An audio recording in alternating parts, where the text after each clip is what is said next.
ওই ফেরেশতাদেরকে প্রশ্ন করেন, ফেরেশতারা এই লোকগুলি এখানে বসে আছে কেন, তারা কি বলছে?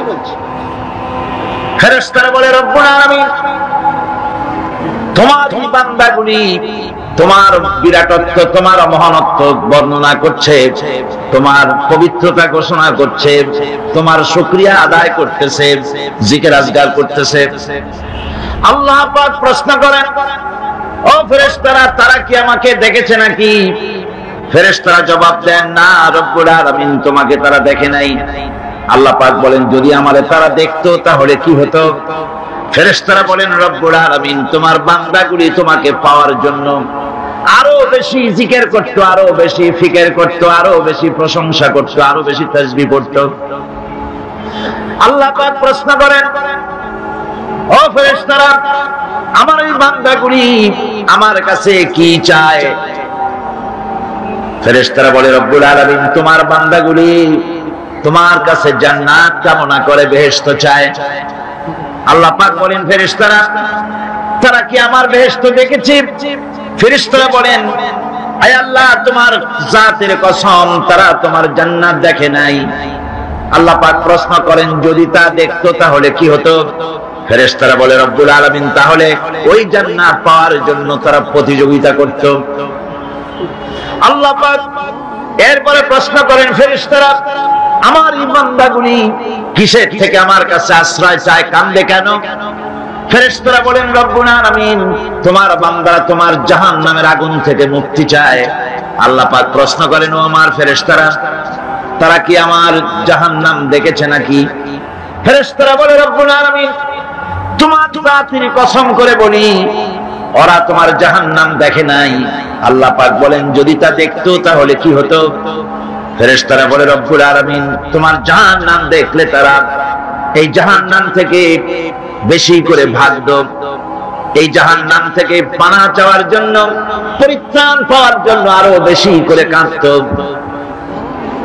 আল্লাহ পাক বলেন, ও আমার ফেরেশতারা আমার এই বান্দাগুলি আমাকে দেখে নাই, আমার বেহেশত দেখে নাই, আমার দোজখ দেখে নাই।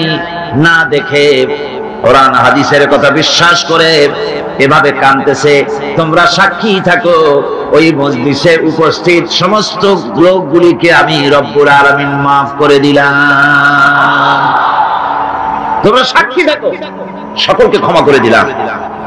একজন ফেরেশতা তখন দাঁড়াবেন, একজন ফেরেশতা দাঁড়িয়ে বলবে, আয় আল্লাহ তুমি সবাইকে মাফ করে দিলে ঠিক আছে, কিন্তু অমুক নাম নিয়ে বলবে, অমুক সে তো কোরআন শুনতে আসে না, সে তো জিকির করতে আসে নাই, সে তো জিকিরের মাহফিলের উদ্দেশ্যে, কোরআনের মাহফিলের উদ্দেশ্যে আসে নাই, সে আসতেছিল এমনি এমনি আসছিল নিজস্ব কাজে। কিছু লোক দাঁড়ানো আছে, বসে আছে দেখে সেও দাঁড়ায় গেল, তারও তুমি মাফ করলে।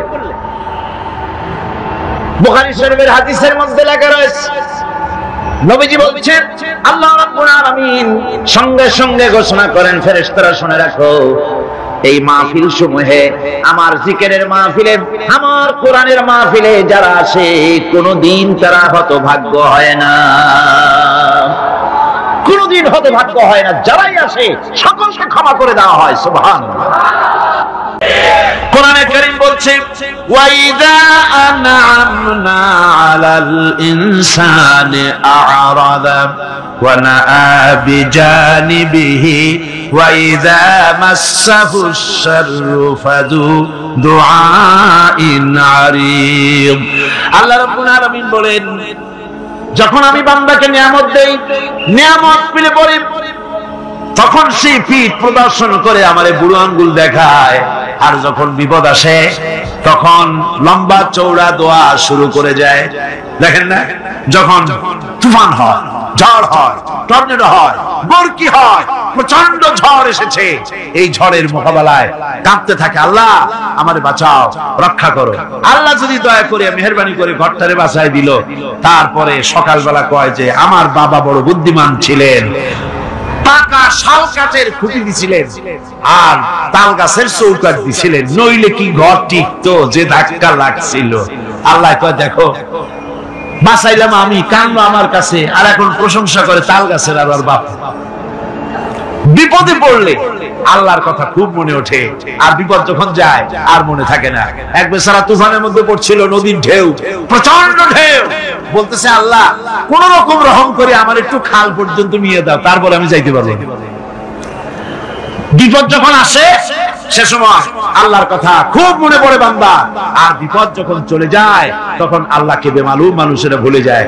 এই জন্য তাওহীদের দাবি হচ্ছে মানুষ যেন শুকরগুজারকারী, কৃতজ্ঞতা স্বীকারকারী বান্দায় পরিণত হয়ে যাবে। সব জায়গায় শুকর করবে আল্লাহ। পানি খাবে, পানি পান করে বলবে আলহামদুলিল্লাহ। খানা খাবে, বলবে আলহামদুলিল্লাহ। কোন একটা ভালো কাজ দেখবে, বলবে আলহামদুলিল্লাহ। সমস্ত প্রশংসা হবে আল্লাহ রাব্বুল আলামিনের। কার হবে? আল্লাহ পাকের শুকরিয়া আদায় করতে হবে। সমস্ত ব্যাপারই শুকরিয়া, কৃতজ্ঞতা। এই পম্পেই শহরটা হচ্ছে ঈসা আলাইহিস সালামের জন্মের 2000 বছর আগে এই শহর তৈরি হয়। ঈসা আলাইহিস সালামের জন্মের 179 বছর পর ভূমিকম্প হয়। সেই ভূমিকম্পে গোটা পম্পেই শহরটা পৃথিবীর মানুষের চোখের আড়াল হয়ে যায়, ধ্বংস হয়ে যায়, মাটির তলায় হারাম। আজ থেকে 200 বছর আগে মাটি খনন করতে গিয়ে এই শহর আবিষ্কৃত হয়। পুরা শহরটা খুঁড়ে তারা বের করেছে। 180 হেক্টর জমিনের উপরে এই বিশাল শহর। ঘুরে ঘুরে দেখলাম গাড়ি চলে না সেখানে, পায়ে হেঁটে দেখতে হলো। প্রশস্ত রাস্তা। আজ থেকে 4000 বছর আগের মানুষেরা রাস্তা বানাতে জানতো পাথর দিয়ে, এবং রাস্তার দুধারে তাদের ছিল ফুটপাত, পানির ব্যবস্থা, নগরায়নের সব রকমের সুযোগ সুবিধা। তারপরে সেখানে বিচারালয়, এরপরে দোকানপাট, বাজার ঘাট, সবকিছুর ব্যবস্থা রয়েছে। বিশাল বিশাল পাথরগুলি দিয়ে পিলার তৈরি করা। ভাবলাম এই পিলারগুলি, এই পাথরগুলি তারা কিভাবে ক্রেন ছাড়া এত উপরে উঠালো কি করে, আমার মাথায় আসলো না। পাথর কেটে কেটে সুন্দর সুন্দর অঙ্কন শিল্প তারা করেছে। এরপরে ঘুরতে ঘুরতে বাদশার রাজার বাড়িতে গিয়ে ঢুকলাম। সেখানে গিয়ে দেখলাম উলঙ্গ এত মূর্তি পাথরের তৈরি করা। পাথর কেটে কেটে দেওয়ালে যৌন মিলনের এমন কোন অশ্লীল ছবি নাই যা তারা সেখানে তৈরি করে। উলঙ্গ মূর্তি আর উলঙ্গ যৌন মিলনের অসংখ্য ছবি দিয়ে এই এলাকা ভরা। তখন আমি বুঝলাম আল্লাহর গজব হওয়ার কারণটা কি, এই শহরটা মাটির নিচে হারাম হয়ে যাওয়ার কারণটা কি। আল্লাহ পাক জেনা ব্যভিচার যে দেশে বেশি হয় আল্লাহ পাক বরদাস্ত করেন। দুশ্চরিত্র যে দেশের মানুষ দুশ্চরিত্র হয়ে যায়, জেনা ব্যভিচার বেশি হতে থাকে, আল্লাহ হারাম করেছেন, গজব দেন। এই গজব এক এক সময় এক এক রকমের হয়ে আসে। কখনো মাটির নিচে দাবায় দেয়, কখনো মহামারী, কোন দেশে কলেরা, কোন দেশে জলোচ্ছ্বাস, কোথাও ভূমিকম্প, আর সর্বশেষ এই জেনা ব্যভিচারের জন্য আল্লাহ পাকের চূড়ান্ত এই যৌনতার অশ্লীলতার জন্য চূড়ান্ত গজব বর্তমান বিশ্বের জন্য এইডস। আল্লাহ পাক এই গজব দিয়েছে। বন্ধুগণ, আমি সেই জায়গা, আমি সেখানে যা দেখলাম যে আল্লাহ পাক পাহাড়গুলিকে কিভাবে উড়াবেন এটা অস্বীকার করার কোনো উপায় নাই। বিশ্বাস তো করতামই, তবে হযরত ইব্রাহিম আলাইহিস সালাম যেমন বলেছিলেন, রব্বি আরিনি কাইফা তুহিল মাউত, আয় আল্লাহ তুমি মরাকে জিন্দা করবা কেমনে? আল্লাহ পাক বলেন আওয়ালাম তুমিন, তুমি বিশ্বাস করো না?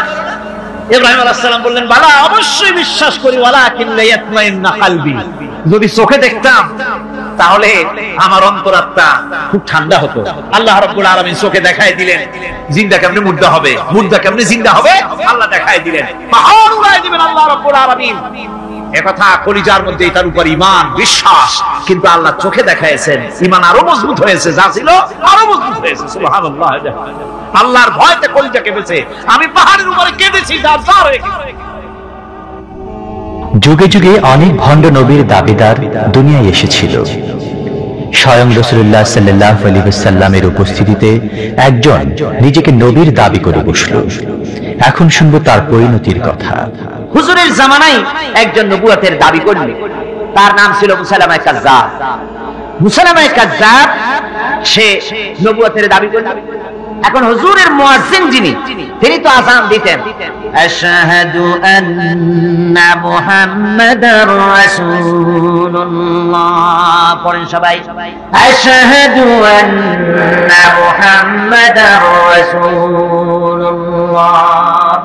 আযান আজ আমাদের সমস্ত মসজিদে আযানের আওয়াজ উচ্চারিত হয়, অর্থাৎ আমি সাক্ষ্য দিচ্ছি মুহাম্মদ সাল্লাল্লাহু আলাইহি ওয়াসাল্লাম আল্লাহর রাসূল।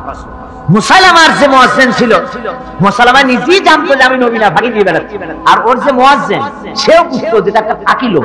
সেই জন্য মুসাইলামার মুয়াজ্জিন যে সে আযান দিত, আশহাদু আন্না মুসাইলামাতা ইয়াজআমু আন্নাহু রাসূলুল্লাহ, এ হলো ওদের আযান।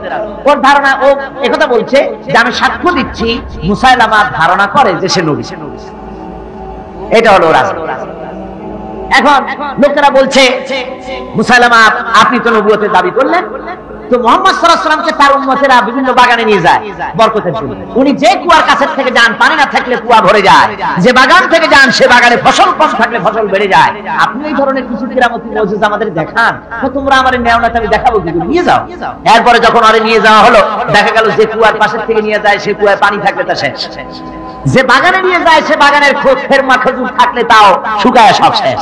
লোকেরা মনে করলো উম্মতেরা যে কি এক পোড়া পহেলেন নবী পাইলাম, যে খালি যেখানেই যাই সেখানেই বিপদ, কি মুসিবত। এরপরে লোকেরা ধরলো যে মুহাম্মদ সাল্লাল্লাহু আলাইহি ওয়াসাল্লামের উপরে তো ওহী নাযিল হয়, তো আপনার ওহী কোথায়? ওই যে অপেক্ষা করে ওহী আসতেছে। এরপরে সেই সূরা কাউসারের সাথে প্যারোডি একটা বানায় বলল যে সূরা একটা এসে গেছে। কি সূরা? কয় যে ইন্না আতাইনাকাল আতা ফাসাল্লি লিরাব্বিকা ওয়াজা ইন্না শানিআকা হুয়াল আবলা। এর অর্থ হচ্ছে নিশ্চয়ই আমি তোমাকে আকাশ পক্ষী দান করেছি, হুতুম পেঁচা তোমাকে দান করেছি, এজন্য তুমি তোমার প্রভুর উদ্দেশ্যে জোরে সোরে চিৎকার মারো। ইন্না শানিআকা হুয়াল আবলা, নিঃসন্দেহে তোমার শত্রু তারা হচ্ছে শেষ এবং কৃষ্ণ বর্ণের। বলেন এর কোন আগামাথা আছে?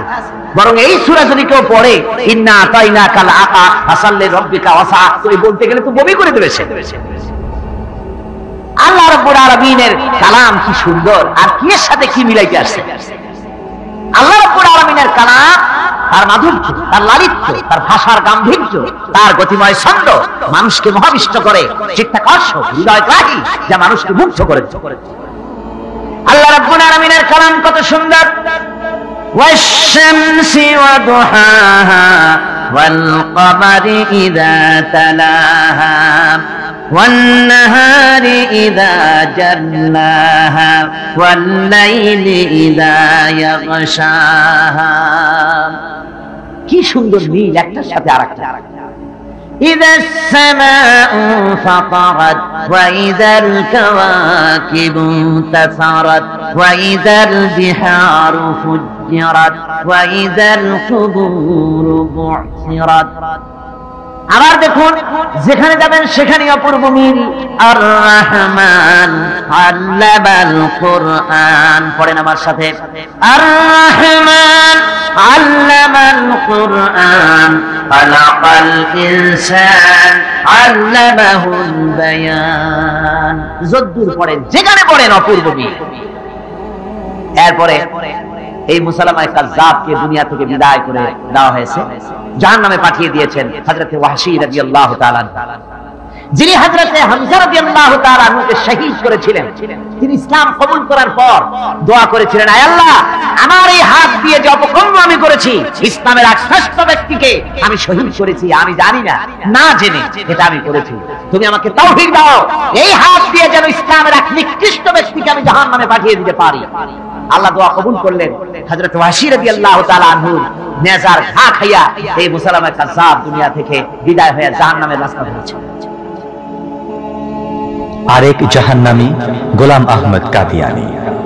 এখন শুনবো এই ভণ্ড নবীর দাবিদারের সাথে ইমাম বুখারী রাহমাতুল্লাহ আলাইহির কথোপকথন।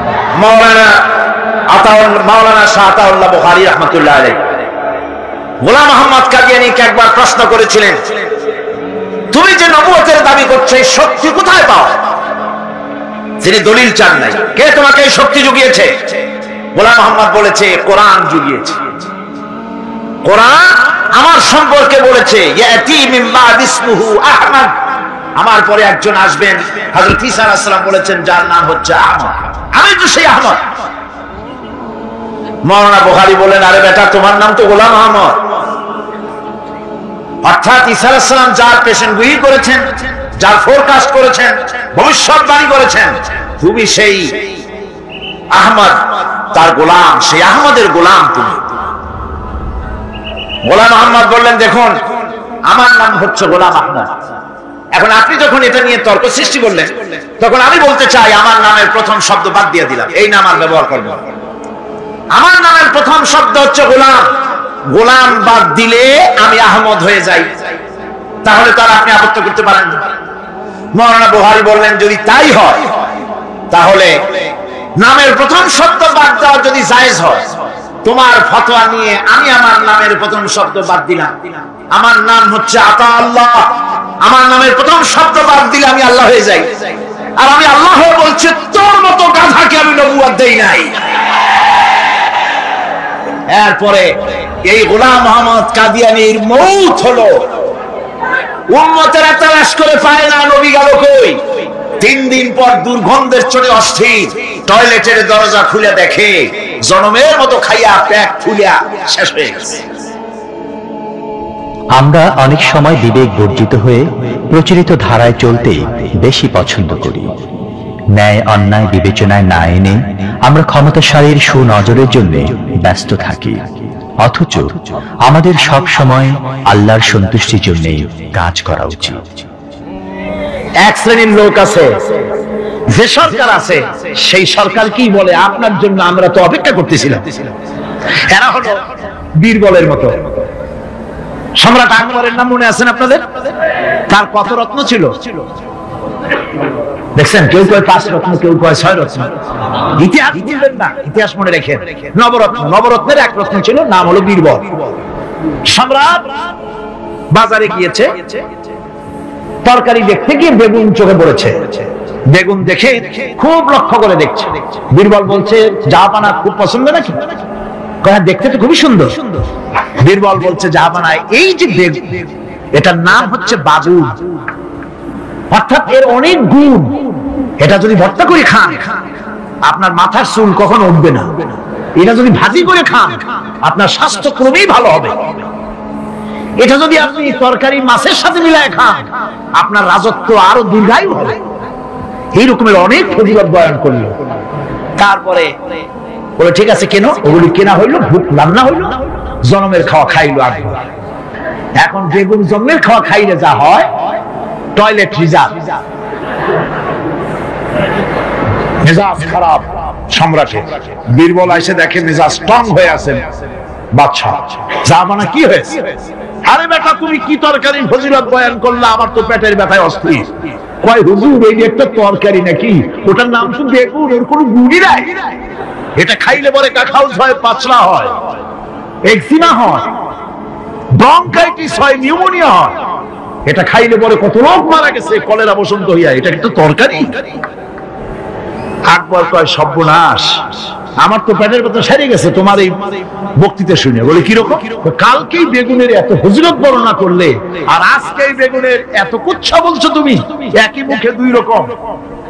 বীরবল বলছে, জাহাপানা কিছু মনে নেবেন না, আমি তো বেগুনের চাকরি করি না, আমি তো জাহাপানার চাকরি করি। কালকে আপনি বলেছেন বেগুন দেখতে সুন্দর, আমার পক্ষে যদ্দূর সম্ভব ফজিলত বয়ান করেছি। আজকে আপনি বলছেন বেগুন খারাপ, আর আমি কি খারাপ খারাপ হয়ে ভালো করি আমার কল্যাণে হারাবো নাকি? আমার দেশের সচিব থেকে শুরু করে সর্বস্তরের অফিসারদের বলবো, সরকারকে খুশি করার জন্য ইসলামের বিরুদ্ধে পদক্ষেপ নেবেন না, ইসলামের পক্ষে থাকুন। এই কথা কখনো ভুলে যাবেন না। আল্লাহ রাব্বুল আলামিন আপনাদেরকে সিংহের মতো, আপনাদেরকে ব্যাঘ্রের মতো ঈমানি মজবুতির সঙ্গে ঈমানের দায়িত্বের সাথে সরকারি দায়িত্ব পালনের তৌফিক আমার আল্লাহ যেন দান করেন, দোয়া করি। আর ঘরকে হেফাজত করো। কাজেই যার ঘর আমি তাকে বলে এসেছি, তার যদি দায়িত্ব থাকে তিনি নিশ্চয়ই ওটাকে হেফাজত করবেন। আমার যেটার দায়িত্ব সেই উঠভেড়াগুলি তুমি ফিরায় দাও। আল্লাহ পাক তখন আব্রাহার হস্তি বাহিনী ধ্বংস করলেন, বাইতুল্লাহকে হেফাজত করলেন। মহান রব্বুল আলামিন সকল ক্ষমতার উৎস, অথচ আমরা বারবার ভুল করি। এ সম্পর্কে বলছেন মাওলানা দেলোয়ার হোসাইন সাঈদী। মুসলমানের জীবনে শ্রেষ্ঠ স্লোগান নারায়ে তাকবীর। আসতে বললেন কেন?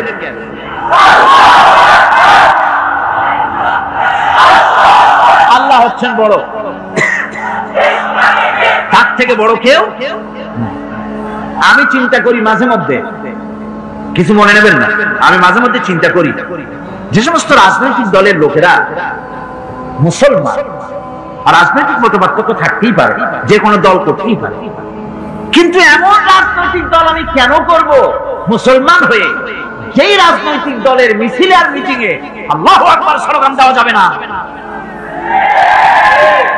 কারণ হচ্ছে আমি যখন দুনিয়া এসেছিলাম, আপনি যখন দুনিয়া এসেছিলেন, আপনার আমার কানে কি শোনানো হয়েছে? কন্ত আযান শোনানো হয়েছে। দুনিয়া এসে আমি প্রথম কি শুনেছি? আল্লাহু আকবার, এটাই শুনেছি। আযানের প্রথম শব্দ কি? নামাজের প্রথম শব্দ কি? ইকামতের প্রথম শব্দ কি? জানাজা, জীবনের শেষ নামাজ, এটার প্রথম শব্দ কি?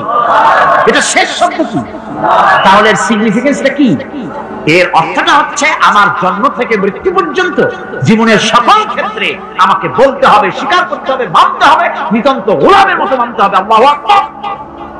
আল্লাহ চাইতে শ্রেষ্ঠ কেউ।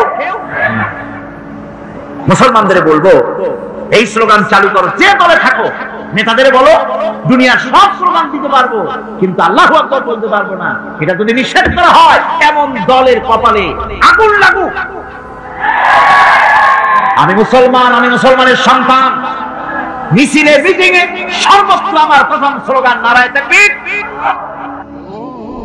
মহান আল্লাহ সবকিছুকে অত্যন্ত সুন্দর করে সৃষ্টি করেছেন, মানুষকে বানিয়েছেন তার নিপুণ হাতে।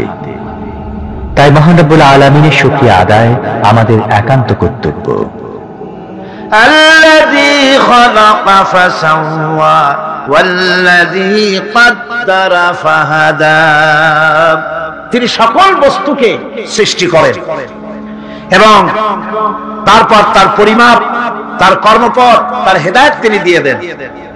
তার মানে হচ্ছে তিনি সৃষ্টি করেন, সামঞ্জস্য রাখেন, পরিমাপটা ঠিক করেন এবং পথের নির্দেশ দেন। সৃষ্টি করেই ছেড়ে দেন না, তার হেদায়েত দিয়ে দেন। তার পরিমাপটা ঠিক করেন, সামঞ্জস্য করেন। কিরকম? দেখুন, আপনি যখন দাঁড়ান তখন আপনার পায়ের উপরে হাঁটু থেকে হাঁটুর নিচের যে অংশটা পা পর্যন্ত, ওইটাকে কি কয়? পা, নলা। এই তো ঠিক বলছেন, নলা। আপনারা আমাকে সাহায্য করবেন যেখানে আমি আটকে যাই। নলা, এই নলাটা পায়ের সেন্টারে যদি রাখা হতো, বোঝেন ভালো করে, পায়ের সেন্টারে এই জায়গাটা, এটা ধরুন পা, এই জায়গাটায় যদি হতো পায়ের নলাটা, হয় সিটে পড়তেন না হয় ফুটোয় পড়তেন। আল্লাহ পাক বলছেন শুধু সৃষ্টি করি না, সামঞ্জস্য এবং পরিমাপ ঠিক করি। মাপ মতো পাটা সামনে গোড়ালির কাছে নলাটা বসায় দেওয়া হয়েছে, যাতে আপনি সিটো না হন, ফুটো হয়ে না পড়েন। সুবহানাল্লাহ কইতে ইচ্ছে করে না? এই নলাটা যদি আঙ্গুলের দিকে আসতো আর পাটা যদি পিছনের দিকে বেশি অংশ থাকতো, যতই সামনে হাঁটতেন ততই পিছনে চলে যেত। ভূত নাকি, ভূতের পা থাকে নাকি পিছনের দিকে, বলে লোকেরা, আমি দেখি দেখিনি। ভূত নাকি সামনে আগাতে গেলে পিছনে চলে যায়। এ পায়ের সামঞ্জস্যটা, অনেক কথা বলবো না, দুই একটা দৃষ্টান্ত দেবো, তাতেই বুঝে ফেলবেন। আল্লাহ পাক বলেন শুধু সৃষ্টিই করি না, তার সামঞ্জস্য এবং পরিমাপকে ঠিক করে দেয়। মুরগির বাচ্চা ডিমের থেকে বেরোয়, তারে যদি ওর মায়ের শুদ্ধ যদি আপনি ফালা দেন, পানির মধ্যে ডুবে মরে যাবে। আর ওর মার চিৎকারের চোটে সারা গ্রামের মানুষ এক জায়গায় হবে। আর হাঁসের ডিম থেকে বাচ্চা বেরোলে সেই বাচ্চা আর মা বাবা দুজনকেই ফালা দেন পানির মধ্যে, সাঁতরায় উঠে আসবে। ঠিক কি? কে শিখালো সাঁতার? কে শিখালো? শুধু সৃষ্টিই করেন না, আল্লাহ পাক সৃষ্টি করেন, সামঞ্জস্য এবং পরিমাপকে ঠিক করেন এবং তাকে পথের নির্দেশ দেন। এটা হলো সর্বশেষ। সৃষ্টি করে ছেড়ে দেন। আল্লাহর সাথে কাউকে শিরক করা উচিত নয়। আমাদের সব চাওয়া পাওয়া তার কাছেই হওয়া উচিত। আল্লাহর কাছে বলুন, আমার বন্ধুগণ, আমি আমার ঈমান থেকে কথা বলি, আমি আমার ঈমান থেকে কথা বলি। কোরআন এবং হাদিস পড়ে যতটুকু আল্লাহ বোঝার তৌফিক দিয়েছেন, সেই কথাগুলি পেশ করার জন্য চেষ্টা করি। বন্ধুগণ, এদিক ওদিক কোন দিকে না ঘুরে মসজিদে যান, মসজিদে গিয়ে নামাজ পড়েন, আর আল্লাহর কাছে হাত পেতে আল্লাহরে বলেন। সেজদা গিয়া যখন রব্বুল আলামিনের দরবারে কিছু চাইবেন, হুজুরের কাছে জিজ্ঞেস করা হয়েছে, হুজুর বান্দা কখন আল্লাহর নিকটবর্তী হয়ে যায়?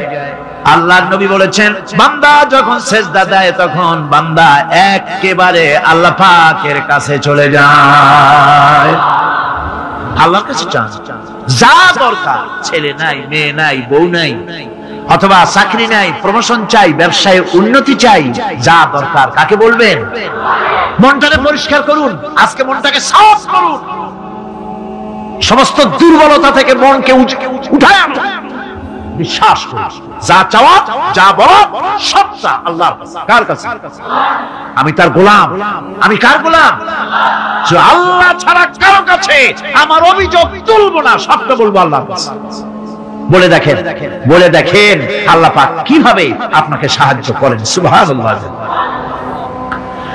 ভাইরা আমার, আল্লাহ রাব্বুল আলামিন রাসূল করিম সাল্লাল্লাহু আলাইহি ওয়াসাল্লামকে বলেছেন, ফাইদা ফারাগতা ফানসাব ওয়া ইলা রাব্বিকা ফারগাব। যখন তুমি খালি হাত হয়ে যাবে, দাঁড়িয়ে যাবে এবং তোমার রবের কাছে মিনতি জানাবে, কিছু যখন থাকবে না, তোমার রবের কাছে দাঁড়ায় যাও আর তার কাছে মিনতি জানাও, তোমাকে আল্লাহ ভরপুর করে দিবেন। ভান্ডের কোনো অভাব নাই। আমাদের ভান্ড হচ্ছে যত দেব তত কমবে, আর আল্লাহর ভান্ড যত দেয় তত সমান সমান থাকে, মোটেই কমে না, মোটেই কমে না। সুতরাং দয়াল বাবা, বাবাজান কেবলাজান বাবা কি যে কবে আর কি করবে দিশা করতে পারে না। গান বাজনা, তারপরে গোসল শরীফ, কি জানি হাবিজাবি শরীফ, কোন শেষ বেদাত দিয়ে ভরে গেছে। এগুলো বিশ্বাস করবেন না, বিদআত খারাফা, এর সাথে মুসলমানের কোনো সম্পর্ক নাই। গান বাজনার সাথে মুসলমানের কোনো সম্পর্ক। হাতে কতগুলো ঢোল নিয়ে তারপরে মাজারের কাছে গিয়ে ঢোল বাজায়, কবরের কাছে মাথায় কতগুলো চুল, দাঁতে ময়লা, মোষগুলা ঠোঁট দুইটা ঢাইকিয়া দাড়ির কাছে এসে পড়ছে। হায় হায় রে, এই রকমের মোষ আমি মাঝে মধ্যে চিন্তা করি যে দই খায় কেমনে এরা, গাঁজা মদ খাইয়া এগুলো মাজার মধ্যে গিয়ে পড়ে থাকে। আর কি জানি আছে ওইটারে ঘষে আর বলে মদিনা যাব কেমনে, মদিনা যাব। কারণ তুই মদিনা যাবি কেমন? মদ খেয়ে গাঁজা খেয়ে তুই যাবি মদিনা, একটা কথা হইলো? তোর নাপাক কদম আল্লাহ পাকের আরশে মুকদ্দাসে উঠতে পারে না। বদকার, জিনাকার, শারাবি, কাবাবি, আল্লাহ পাকের নাফরমান, কতগুলা শালু কাপড় গায়ে দিয়া মাথায় কতগুলা চুল রাখিয়া তারপরে গ্রামের নামে শরীফ। আশ্চর্য কথা, এই গ্রামের নাম শরীফ, ওই গ্রামের নামের মাথায় গিয়া শরীফ। শরীফ তো মক্কা শরীফ, মদিনা শরীফ, কোরআন শরীফ, হাদিস শরীফ। আর শরীফের দরকার নাই, শরীফের জাত মারছে। গ্রামে গ্রামে শরীফ লাগায়, কর্ণফুলী শরীফ, চন্দ্রকোনা শরীফ। আশ্চর্য কথা, শরীফ শব্দের ইজ্জত থাকা উচিত, ঠিক কিনা কর? আপনাদেরকে সতর্ক হতে হবে। আনুগত্য এবং গোলামি সকল ব্যাপারে আল্লাহ পাকের করতে হবে, চাইতে হবে কার কাছে? আল্লাহর কাছে। আমার এই কথা আপনাদের মনে আছে কিনা জানি না। সম্রাট শাহজাহানের সময় এক ফকির, এক ভিক্ষুক ভিক্ষা করে বেড়াতো। 70-80 বছর বয়স হয়ে গিয়েছে। এক লোক বলছে, সারা জীবন তো তোমারে ছোটবেলা থেকে ভিক্ষা করতে দেখলাম। সে বলল, মানুষের দেয় তো 2 পয়সা 1 পয়সা, ভিক্ষা ছাড়া করবোটা কি? লোকটি বলল, তোমার একটা পরামর্শ দেই, একদিন সম্রাটের কাছে গিয়ে যে দেখো, একবারে যা দেবে খাইয়া কুলাইতে পারবে না। সম্রাট শাহজাহান কোথায় আছে? দেখো গিয়া মসজিদে আছে। লোকটি মসজিদের বাইরে গিয়ে দেখে সম্রাট একা হাত তুলে বসে আছে, চোখ থেকে পানি পড়তেছে দরদর করে, দাড়ি ভিজে জামায় পড়তেছে। বহুক্ষণ দাঁড়িয়ে আছে। এরপরে সম্রাট তার মুনাজাত শেষ করে বেরিয়ে আসছেন। ফকিরের সঙ্গে দেখা। ফকির বলল, আসসালামু আলাইকুম। তিনি বললেন, ওয়ালাইকুম আসসালাম ওয়া রাহমাতুল্লাহ। ফকির রওনা করেছে।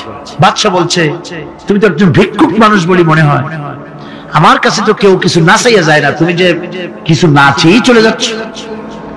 ভিক্ষুক বলছে, জাহাপানা, সত্যি কিছু চাইতে এসেছিলাম আপনার কাছে, কিন্তু আপনার অবস্থা দেখে আমার জ্ঞানের চোখ খুলে গেছে।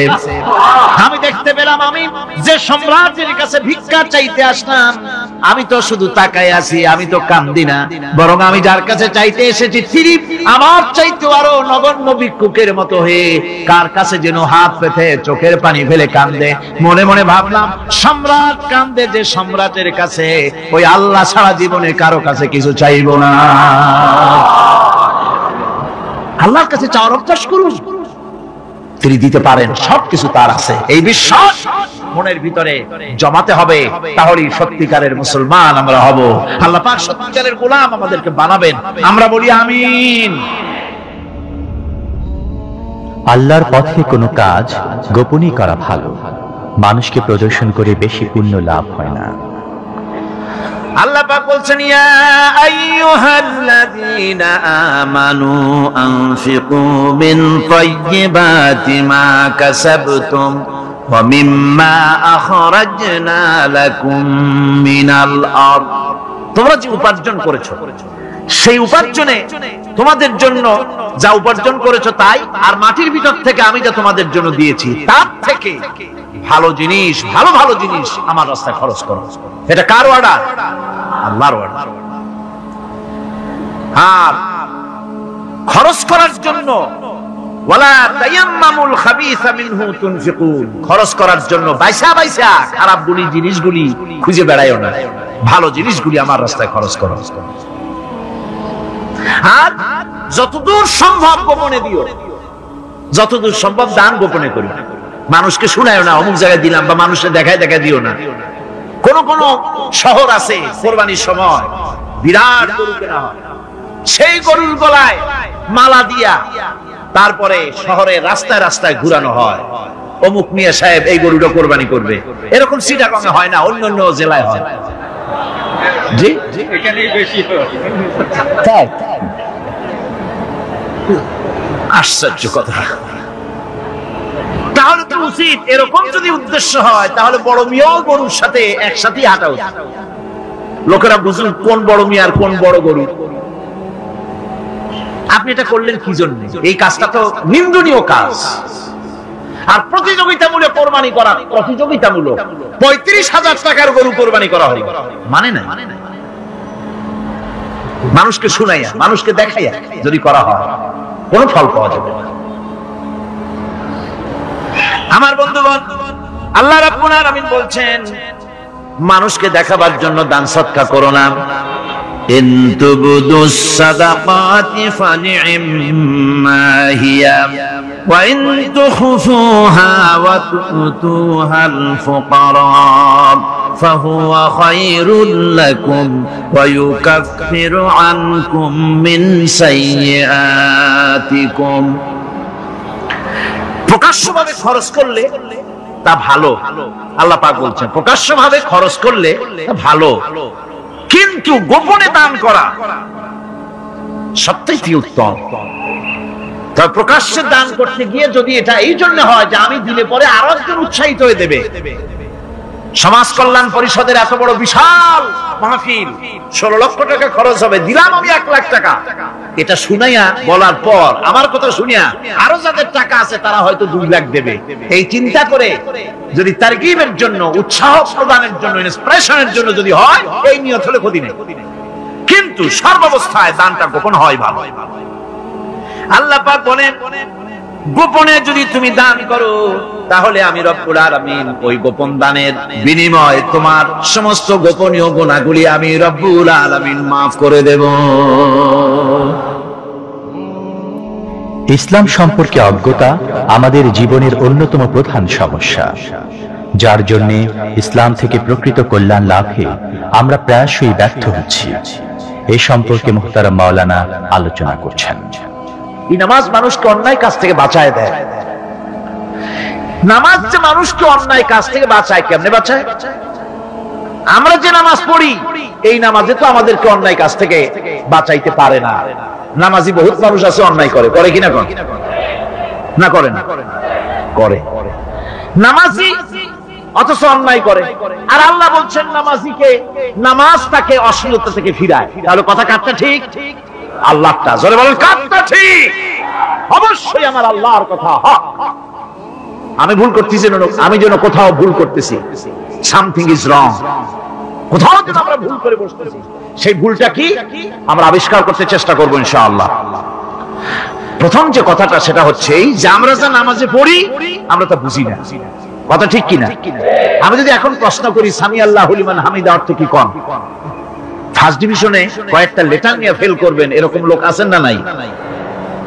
সুবহান রাব্বিয়াল আলা অর্থ কি জানি না, সুবহান রাব্বিয়াল আযীমের অর্থ কি জানি না, দোয়া কুনুত অর্থ কি জানি না, তাশাহুদ অর্থ কি জানি না, সূরা ফাতিহার অর্থ কি জানি না, এমন কি উযুর মধ্যে কয়টা ফরজ তা অনেকে জানে না। কথা কি বেশি বললাম না ঠিক বলছি? একজনে জিজ্ঞেস করলো, মিয়া উযুতে কয় ফরজ? কয় হুজুর কি মনে করেন যে বুঝি জানি না? এটা সাধারণ ব্যাপার, বলেন না কয় ফরজ? তো উযুতে তো 17 ফরজ। কি কি কয়? হাত ধোয়া, পা ধোয়া, মুখ ধোয়া, নাক ধোয়া, চোখ ধোয়া, জিহ্বা ধোয়া, মাথা ধোয়া। বলতে বলতে গুণে দেখা গেল প্রায় 19টার মতো বলছে। বলা হলো, মিয়া বললেন আপনি উযুতে ফরজ 17টা, কইলেন আপনি 19টা। কয় হুজুর জানি আরো, বলি না আপনাদের ভয়তে। উযু জানে না, নামাজ জানে না, তাকেই নামাজ কেমনে ফিরাবে অন্যায় কাজ থেকে? কথা বুঝতে পেরেছেন? নামাজে কি পড়ি? নামাজে দাঁড়ায় গেলাম, আল্লাহু আকবার অর্থ কি? চিল্লায় বলেন আল্লাহু আকবার। এরকম না, মুসলমানের মতো গলা ছেড়ে দিয়ে চিৎকার দিয়ে বলেন আল্লাহু আকবার। এই আল্লাহু আকবার, আল্লাহ সর্বশ্রেষ্ঠ, তার চাইতে বড় আর কেউ নাই। এই কথা দিনরাত 24 ঘন্টার ভিতরে শত শতবার বলি, একবার দুইবার না, শত শতবার বলি আল্লাহ সর্বশ্রেষ্ঠ। এই কথা বলার পরেও মনের মধ্যে অন্য কেউ বড় হয়, আল্লাহর বড়ত্ব যেভাবে মুখ দিয়া বলি ওইভাবে কার্যত পালন করি না। নামাজে আল্লাহু আকবার বললাম, এরপরে সানা পড়লাম, তারপরে সূরা ফাতিহা পড়লাম। সূরা ফাতিহার ভিতরে যে সমস্ত কথাগুলি বললাম সেই কথাগুলি বুঝি না, কি বলেছি তাও জানি না। এরপরে সুবহান রাব্বিয়াল আলা বলেছি, সুবহান রাব্বিয়াল আযীম বলেছি, সামি আল্লাহু লিমান হামিদা বলেছি, অর্থ কি জানি না। আল্লাহ তা শুনতে পান, যে ব্যক্তি আল্লাহর প্রশংসা করেন তিনি তা শুনতে পান। নামাজের মধ্যে আইডিয়া দেওয়া হচ্ছে, তুমি যে আল্লাহর জন্য নামাজ পড়তেছো, প্রশংসা করতেছো, এটা এমন নয় যে আল্লাহ পাক দেখছেন না বা শুনতেছেন না। তুমি যা বলতেছো, প্রশংসা করতেছো, আল্লাহ পাক তা শুনতে পাচ্ছেন। অনেক কঠিন অপরাধ করেও যদি বান্দা মহান আল্লাহর দরবারে মাফ চেয়ে ধর্ণা দেয়, তাহলে আল্লাহ তাকে ফিরান না, কেননা তিনি তার বান্দাকে অত্যন্ত ভালোবাসেন। আল্লাহ চান বান্দা তার ভুলের জন্য তওবা করুক, তার কাছে মাগফিরাত কামনা করুক। বুখারী শরীফের আরেকটি হাদিস শুনাই।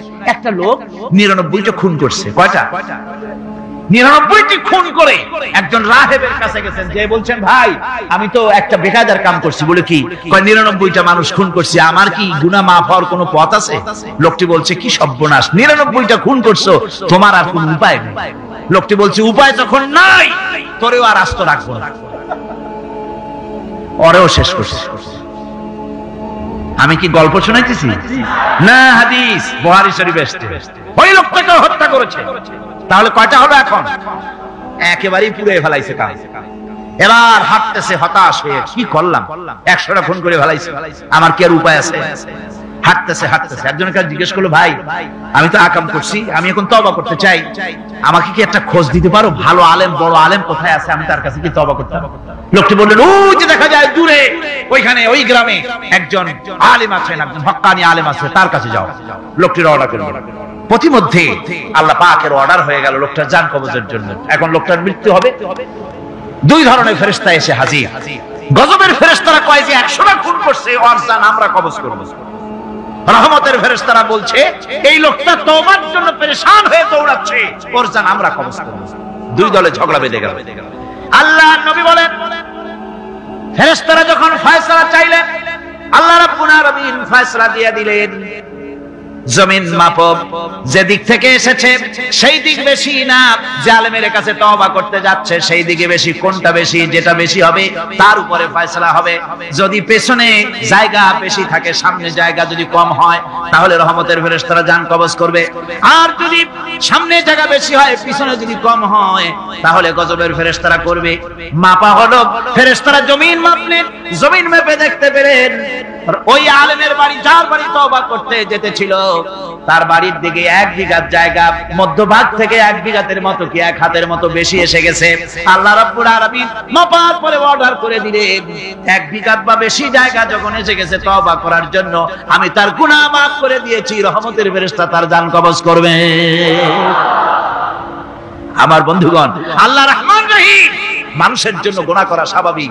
যত গুনাহ আমরা করেছি জীবনে, আল্লাহর কাছে মাফ চাইতেছি, আল্লাহ দয়া করে আমাদেরকে মাফ করে দাও। জোরে কোন আমিন, আরো জোরে বলেন আমিন। এই আশা আল্লাহ রাব্বুল আলামিনের কাছে থাকতে হবে। আল্লাহ পাক দূরে না, আল্লাহ কি অনেক দূরে? না। وَإِذَا سَأَلَكَ عِبَادِي عَنِّي فَإِنِّي قَرِيبٌ। আল্লাহ রাব্বুল আলামিন বলেন, ও আমার হাবিব, আমার ব্যাপারে যখন বান্দারা প্রশ্ন করে, আমি বান্দার একেবারেই নিকটবর্তী। জোরে কোন সুবহানাল্লাহ। আমি বান্দার একবারেই নিকটবর্তী। কত নিকটে? আল্লাহ রাব্বুল আলামিন কোরআনে বলেছেন কত নিকটে, শোনো, ওয়া নাহানু আকরাবু ইলাইহি মিন হাবলিল ওয়ারিদ। আমি আমার বান্দার শাহরগ, যে রগের উপরে তার মাথাটা খাড়া, এই রগের চাইতে আমি বান্দার বেশি নিকটবর্তী। জোরে চিল্লায় কোন সুবহানাল্লাহ। আল্লাহরে ডাকলে আল্লাহ শুনবেন না? শুনবেন না? শুনবেন কিনা? সুতরাং ডাকতে হলে কারে ডাকবো? আল্লাহরে ডাকবো। চাইতে হলে কার কাছে চাইবো? সাহায্য চাইতে হলে কার কাছে চাইবো? আর গুনাহ মাফ করতে পারেন কেবলমাত্র কে? তার কাছে গুনাহ মাফ চাইতে হবে। আল্লাহুম্মা আমিন। রব্বানা যালামনা আনফুসানা ওয়া ইন লাম তাগফির লানা ওয়া তারহামনা লানাকুনা। ربنا لا تزغ قلوبنا بعد إذ هديتنا وهب لنا من لدنك رحمة إنك أنت الوهاب। আয় আল্লাহ তাআলা, বিশাল এই জনসমুদ্র নিয়ে, তোমার অগণিত বান্দা বান্দাদের নিয়ে তোমার দরবারে হাত তুলেছি। আয় আল্লাহ, দয়া করে আমাদের জিন্দেগীর সমস্ত গুনাহ খাতাকে মাফ করে দাও। রব্বুল আলামিন, আমাদের মধ্য থেকে যাদের মা বাপ দুনিয়া থেকে জন্মের মতো বিদায় হয়ে গেল, আয় আল্লাহ, আমাদের মা বাপের কবরগুলিকে জান্নাতের টুকরা বানায়া দিও। রব্বিরহামহুমা কামা রব্বায়ানি সগীরা। সবাই পড়েন, রব্বিরহামহুমা কামা রব্বায়ানি সগীরা। আয় আল্লাহ রাব্বুল আলামিন, এই মাহফিলে দোয়া কবুল হয় এরকমের ধারণা অনেকের জন্মে গেছে। যেহেতু এটা কোরআনের মাহফিল, এই ধারণার বশবর্তী হয়ে অনেকেই দোয়া চেয়ে পাঠায় দেশ থেকে বিদেশ থেকে। আয় আল্লাহ তাআলা, তুমি দোয়া কবুল করেছো এমন বহু প্রমাণ আমরা ইতিমধ্যেই পেয়ে গেছি। আর আমরা জানি তুমি বলেছো, উদুনি আস্তাজিব লাকুম, আমারে ডাকো, আমি ডাকের সাড়া দিয়ে দেব। রব্বুল আলামিন, বিনীত ভাবে তোমার আলিশান দরবারে, শাহী দরবারে গোলামের মতো ফরিয়াদ জানাই, যত মানুষ তোমার বান্দা বান্দিরা যত নেক নিয়ত করে দোয়া চায়, সকলের দোয়া কবুল করে নিও। সমস্ত মানুষের অভাব অভিযোগ দূর করে দিও রব্বুল আলামিন। এই মাহফিল অতীতেও তুমি ঋণযুক্ত রাখো নাই, এবারও যেন ঋণগ্রস্ত হয়ে না থাকে। এই শহরে কত বড় বড় ধনী আছে বাবু, তাদের দিলগুলিকে নরম করে দিও। তোমার বান্দা বান্দির দিল নরম করে এই বাজেট যা রয়েছে আল্লাহ, তুমি তা পুরা করে তার থেকে আরো বেশি দিয়ে দিও রব্বুল আলামিন। আয় আল্লাহ তাআলা, কোরআনের মাহফিলে বসলাম, যেই হাদিস দিয়ে মাহফিলটা শুরু করেছিলাম, তোমার হাবিব বলেছেন, কোরআনের মাহফিলে, জিকিরের মাহফিলে, তোমার আলোচনার মাহফিলে, তোমার হাবিবের আলোচনার মাহফিলে কোন মানুষ এসে হতভাগ্য হয় না বলে তোমার হাবিব বলেছেন। তোমার তৃতীয় দিয়ে তিনি বলেছেন, মাবুদ, এই মাহফিলে আমাদের ভাগ্য তুমি বদলাইয়া দাও, আমাদের সাইয়্যাত গুলি দয়া করে তুমি হাসানাত দিয়ে বদলাইয়া দাও রব্বুল আলামিন। সমস্ত আলেম ওলামাদের হায়াত দারাজ করে দাও, ইসলামী চিন্তাবিদ, ইসলামী বুদ্ধিজীবী, ইসলাম যারা চায়, ইসলাম যারা ভালোবাসে, তাদের সকলকে আল্লাহ তুমি এক বানায় দাও। আয় আল্লাহ তাআলা, এই মাহফিলে যত লোক উপস্থিত হয়েছে কাউকে তুমি মাহরুম করে দিও না, সকলের ঝুলি তোমার রহমত দিয়ে আল্লাহ তুমি ভরে দাও। আল্লাহুম্মা জিদনা ওয়া লা তানকুসনা ওয়া আকরিমনা ওয়া লা তুহিন্না ওয়া আ'তিনা ওয়া লা তাহরিমনা ওয়া আথিরনা ওয়া লা তুসির আলাইনা ওয়ারদিনা ওয়া আরদা আন্না ইয়া কারীম ইয়া রাব্বাল আলামিন।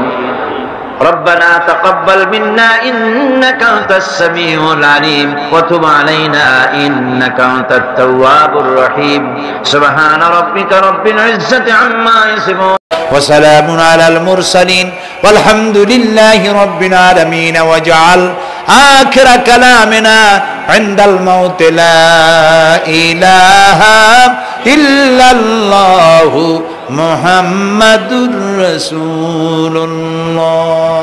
السلام عليكم ورحمة الله।